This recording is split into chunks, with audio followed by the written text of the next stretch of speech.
الحمد لولیہ والصلاۃ علی نبی اما بعد۔ عقیدہ توحید کی افادیت و اہمیت کیا ہے اور اس کے مقابلے میں شرک، اس کی قباحت و شناعت کیا ہے؟ اس کے لیے مختصر عرض یہ ہے کہ عقیدہ توحید یہ مقصد تخلیق کائنات ہے۔ اللہ تعالیٰ نے یہ ساری کائنات اپنی توحید کے لیے سجائی ہے۔ وما خلقنا السماوات والارض وما بینہما الا بالحق وفی کل شیء لہ آیۃ تدل علی انہ واحد۔ یہ کائنات اللہ تعالیٰ کی توحید کے لیے تخلیق فرمائی گئی ہے، تو مسئلہ توحید یہ مقصد تخلیق کائنات ہے۔ دوسرے نمبر پر مسئلہ توحید کی افادیت یہ ہے کہ یہ تمام انبیاء کرام کی بعثت کا مقصد ہے۔ وما ارسلنا من قبلک من رسول الا نوحی الیہ انہ لا الہ الا انا فاعبدون۔ سبھی انبیاء کرام یہی پیغام توحید لے کر کے مبعوث ہوئے۔ تیسری بات مسئلہ توحید کی افادیت اور اہمیت کے لیے کہ یہ اعمال کی قبولیت کے لیے معیار ہے۔ جب تک عقیدہ توحید نہ ہو کوئی عمل بارگاہ الہی میں مقبول نہیں۔ قرآن کریم میں واضح شہادت اور گواہی اس بات پر موجود ہے کہ جو لوگ عقیدہ توحید سے محروم ہو کر کسی عمل میں لگ گئے، معاشر کے دن وہ اعمال کا ایک ڈھیر لے کر اللہ کے دربار میں پہنچیں گے۔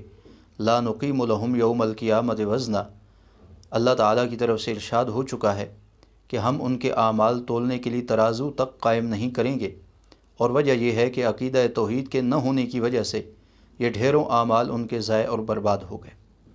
چوتھی بات عقیدہ توحید کی افادیت اور اہمیت کے لیے یہ ہے، کل معاشر کے دن کی کامیابی اور سرخروئی وہ اسی عقیدہ توحید پر مبنی ہے۔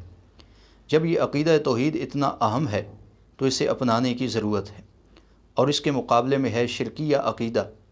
شرک کی قباحت و شناعت یہ ہے کہ یہ انسان کی تمام کے تمام اعمال اور نیکیوں کی بربادی کا ذریعہ ہے۔ انسان جتنے اعمال اور جتنی نیکیاں بھی کرتا ہے، اگر ایک رائی کے برابر بھی اس کے عقیدے اور عمل میں شرک ہوگا تو یہ تمام کی تمام نیکیاں برباد ہو جائیں گی۔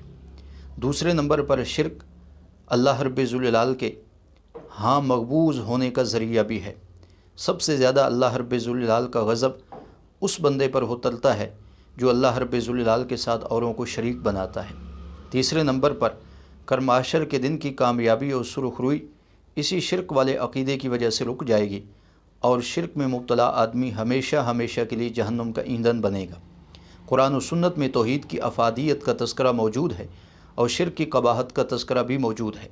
اس لیے ہمیں چاہیے کہ ہم عقیدہ توحید کی افادیت کو مد نظر رکھتے ہوئے اپنے عقائد کی جانچ پڑتال کریں اور عقیدہ توحید اپنائیں، اور شرک کی قباحت و شناعت کو دیکھتے ہوئے شرک سے توبہ طائب ہوں، اپنے عقیدے اور اپنے عمل کو بھی شرک سے محفوظ اور پاک رکھیں۔ آج کا یہ پیغام اسی بات کے لیے تھا کہ عقیدہ توحید کی اہمیت کیا ہے اور شرک کی قباحت و شناعت کیا ہے۔ اللہ رب ذوالجلال ہمیں توحید کی معرفت اور شرک سے بچائے۔